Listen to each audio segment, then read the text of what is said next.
Delhi police ने हाल ही में एक ऐसे गैंग का पर्दाफाश किया है जो बड़े पर्दे और छोटे पर्दे का सपना देखने वाले युवकों को झूठे वादों को जाल में फंसा रहा था। पुलिस ने गैंग के दो अहम खिलाड़ियों तरुण शेखर शर्मा और भावना शर्मा उर्फ आशा सिंह को दबोचा है। दोनों ही खुद को कभी प्रोड्यूसर, कभी डायरेक्टर और कभी एचआर डायरेक्टर बताकर भोले भाले युवाओं से लाखों रुपए ठगते थे।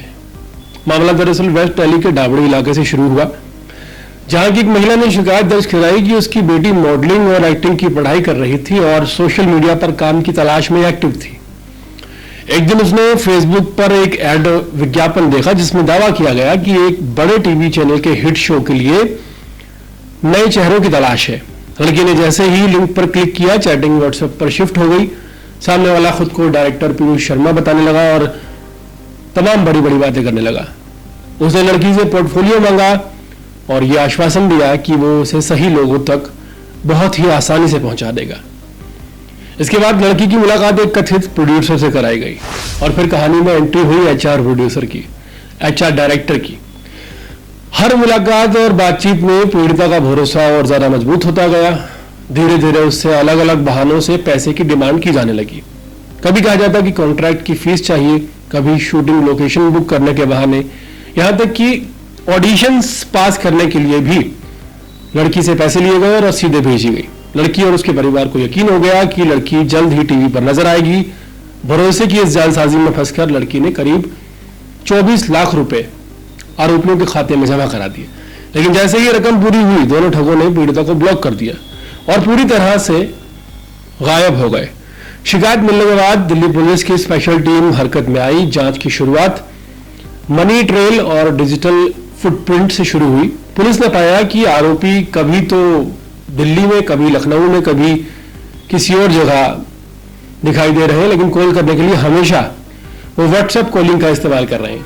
उनकी एक और चालाकी थी कि ये लोग बातचीत करने के लिए देश भर के अलग अलग स्टेट्स के प्रीमियम होटल्स में रुकते थे। ये कभी लखनऊ ठहर जाते, कभी गुजरात, कभी कर्नाटका, कभी केरला, कभी दिल्ली, जिससे उनकी असली जो लोकेशन है वो ट्रेस ना की जा सके। लेकिन पुलिस हार मानने वाली नहीं थी। कई हफ्तों की तकनीकी निगरानी और अलग अलग राज्यों में चेक इन रिकॉर्ड को खंगाला गया और आखिरकार तरुण और भावना की पहचान हो गई। फिर एक दिन दिल्ली और लखनऊ में एक साथ छापेमारी की गई। दोनों को एक साथ गिरफ्तार कर लिया गया। पुलिस ने उनके पास से 7 mobile phone, 10 SIM card, 8 ATM card और 15 बैंकों की पासबुक और चेकबुक बरामद की है। कुछ रसीदें भी सामने आई हैं। पूछताछ में चौंकाने वाला खुलासा हुआ। इन दोनों ने माना कि इन्होंने यह ठगी का तरीका सोशल मीडिया के बाद यूट्यूब पर सीखा था और ऑनलाइन वीडियोस देखकर उन्हें समझ में आ गया कि कैसे सामने वालों को प्रोफेशनल टच देकर, इमोशंस का फायदा उठाकर झांसे में फंसाया जा सकता है। बातचीत में हमेशा बड़े बड़े प्रोडक्शन हाउस का ये नाम लेते थे, नामी शोज का जिक्र करते थे ताकि सामने वाला बिना शक किए इनको ज्यादा से ज्यादा पैसे भेज सके। तरुण और भावना की जोड़ी को अब दिल्ली पुलिस ही बंटी और बबली कह रही है, क्योंकि दोनों ने इस काम को इतनी स्टाइलिश बना दिया कि कोई सोच भी नहीं सकता कि सामने बैठे लोग ठग हैं, अपराधी हैं। दोनों देश भर के महंगे होटलों में रुके, लग्जरी लाइफ जी, खुद को शोबिस की दुनिया का पक्का खिलाड़ी बताया। फिलहाल दिल्ली पुलिस के पास इस तरह की ठगी के तकरीबन 3 से 4 मामले आ चुके हैं, लेकिन इन्वेस्टिगेशन ऑफिसर्स का कहना है कि ये संख्या काफी ज्यादा हो सकती है, क्योंकि इन मामलों में फंसे कई ऐसे लोग हैं जो शर्मिंदगी के चलते सामने नहीं आते और उन्हें ऐसे झूठे सपनों के लिए लाखों रुपए गंवाने पड़ते हैं। ये पूरा मामला हमें एक चीज बताता है कि कैसे आजकल जो ठग है वो सोशल मीडिया पर और डिजिटल प्लेटफॉर्म्स का इस्तेमाल करते हैं। तरीके हमेशा अलग अलग होते हैं। कभी नौकरी का झांसा देते हैं, कभी फिल्म और टीवी में करियर बनाने की बात कहते हैं, कभी रिश्तों को लेकर बात कहते हैं, कभी फर्जी लोन स्कीम की बात करते हैं। लेकिन सोशल मीडिया और डिजिटल मीडिया के माध्यम से ऐसे विज्ञापनों को लेकर हमेशा पुलिस ये कहती रहती है और एजेंसियां कहती रहती है कि आंख मूंद कर भरोसा ना किया जाए, लोग सतर्क रहें। तरुण और भावना की गिरफ्तारी फिलहाल कई युवकों के लिए सबक है।